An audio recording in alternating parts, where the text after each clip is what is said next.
નમસ્કાર ખેડૂત મિત્રો, આપણે એક નવા વિડીયોમાં અત્યારે ખેડૂત મિત્રોને એક નવો ઉગાડેલો પાક વિશે ખેડૂત મિત્રોને બતાવવાના છીએ.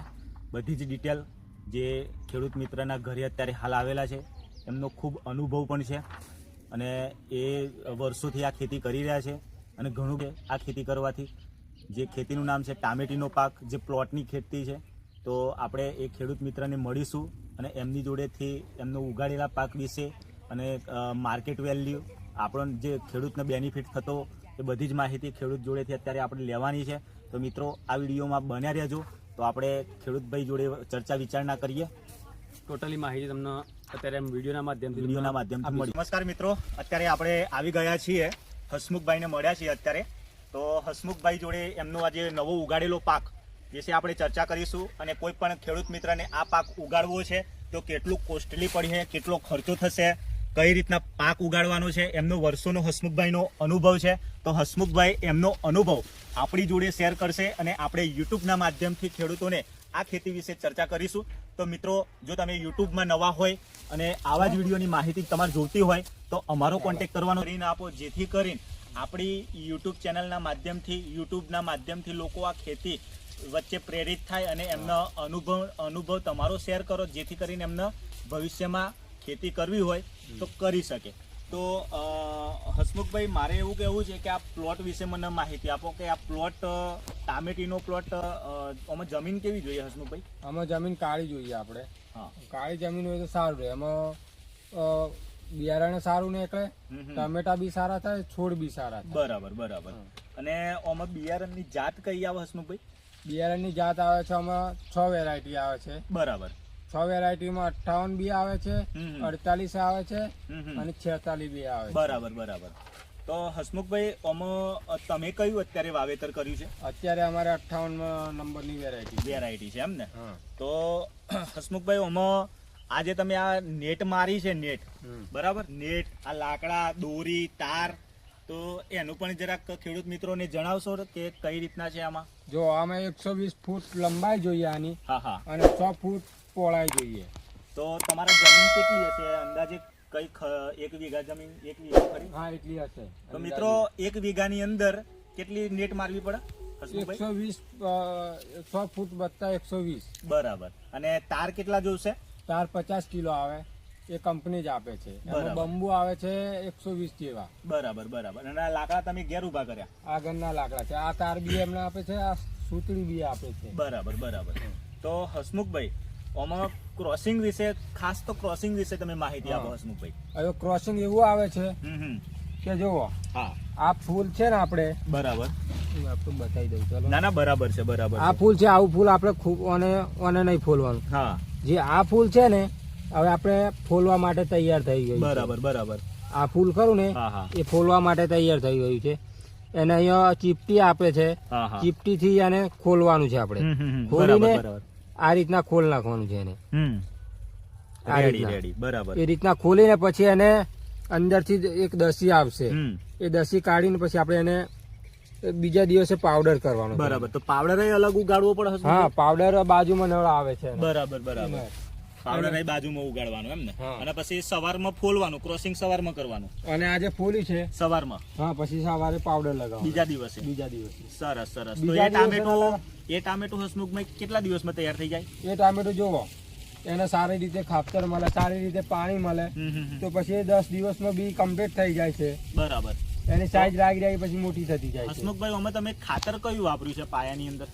પાયાની અંદર ડીએપી આવે છે, પોટાશ આવે છે, પછી પાયામાં તો એટલું જ વાપર્યું છે, પછી છાણિયું બી આવે છે. બરાબર. તો અમે કેટલા ક્વોલિટી છાણિયું ખાતર વાપર્યું? છાણિયું અમે પહેલાથી વાપરતા હતા, એટલે આ સાલ અમે નાખ્યું નથી. બરાબર.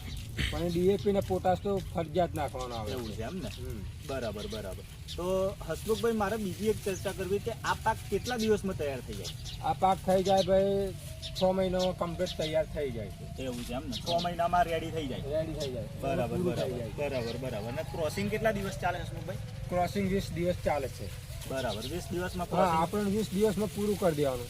અને જો આપણે ફાવટ આવી જાય તો 10 દિવસમાં પણ ક્રોસિંગ પૂરું થઈ જાય. તો આ બધો ખર્ચો કંપની તરફથી કે પછી તમારા ઘરનો છે? જો ખાલી આમાં ખર્ચો છે, આ બધો જ ખર્ચો આમ તો જોવા જાવ તો કંપની તરફથી છે. ક્રોસિંગ કરીએ ને એ જ પૈસા આપણે કાઢવાના આવે છે. બરાબર. તો આપણે ટામેટા તો તમે ખેડૂત મિત્રોને બતાવો, જે આપણે યુટ્યુબના માધ્યમથી જે ખેડૂતો જોવે છે. તો ખેડૂત મિત્રો આ ટામેટા લાગેલા છે, તમે જોઈ લો આ રીતના ટામેટા લાગે છે, બરાબર. તો એક ટામેટીના છોડે કેટલા ટામેટા લાગે? આમાં ટામેટાના છોડ આવે 4 ડાખલી છોડવાની આવે. 4 ડાખલી પછી એના પર ક્લસ્ટર આવે. ક્લસ્ટર આવે, એક ક્લસ્ટર આપણે નીની તો 4 ટામેટા લગાડવાના છે. બરાબર. ભલે 10 ફૂલ આવે પણ આપણે 4 ટામેટા લગાડવાના છે. બરાબર બરાબર. એટલે એવા ક્લસ્ટર ચાલુ રહે. હા, તો એક આપણે છોડે મિનિમમ એક છોડે 60 થી 65 ટામેટા લગાડવાના. સરસ 60 થી 65. હા, મિનિમમ 70 નો રેશિયો હોવો જોઈએ. 70 નો રેશિયો હોવો જોઈએ. બરાબર. હવે ઓને આ બધું તમે ચલો પાક ઉગાડ્યો, પકવ્યો પણ સારો, તો ઓને વેચવાનો કઈ રીતના, કે પછી કંપની લઈ જાય? હા, આના તરફથી કંપની જ આવે. આપણે જે કંપની માલ આપે ને હા, એ જ કંપની આવે અને એ જ સાહેબ આવીને લઈ જાય છે. બરાબર. અહીં છેલ્લો મારો પ્રશ્ન, હસમુખભાઈ, કહો આમાં ભાવ કઈ રીતના, તમને પૈસા કઈ રીતે મળે એ મિત્રોને જણાવજો ને, ખેડૂત મિત્રોને. જો આપણો ગ્રેડ આવે ને, ગ્રેડિંગ થાય, ગ્રેડિંગ થયા પછી આપણને એ ગ્રેડ હે, બી ગ્રેડ હે, સી ગ્રેડ હે, બરાબર એ રીતના ભાવ ભરાઈને આવે. બરાબર. તો અત્યારે તમને કેટલો ભાવ મળી રહ્યો કઈ અંદાજે? અંદાજે 20,000 રૂપિયા હોય ને તો ઓછો પડે. કિલોનો કે મણનો? કિલોનો. 1 કિલોનો. તો ખેડૂત મિત્રો, આ પાક ઉગાડવાથી ફાયદો એ થશે કે ક્રોસિંગનું છે, એટલે થોડી જમીનમાં વ્યવસ્થિત જો તમે પાક ઉગાડશો તો 1 કિલોનો ભાવ 15,000 થી 20,000 રૂપિયા છે. અને બીજું કે તમારું શું કહેવું છે ખેડૂત મિત્રોને, કે આ પાક ખરેખર આ પાકની ખેતી કરાય? હા, કરાય ને.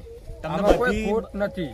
આપણે મજૂરી કરીએ, તમે અત્યારે હાલમાં મકાઈ 100 વીઘા કરો તો એમાં લાખની મજૂરી, લાખનો પાક ના નીકળે. બરાબર.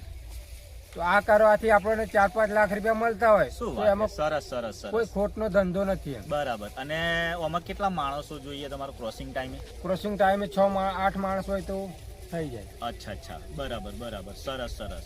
તો હસમુખભાઈ, મારે બીજી એક વાત કરવી છે કે તમે જે આ પાક ઉગાડ્યો છે એ પાક ખેડૂતોને ખરેખર ઉગાડવો જોઈએ? હા, ખેડૂતો કરે તો સારું રહે. બરાબર. ભાઈ આ બાજુ સરસ, તમને મળીને બહુ મજા આવી.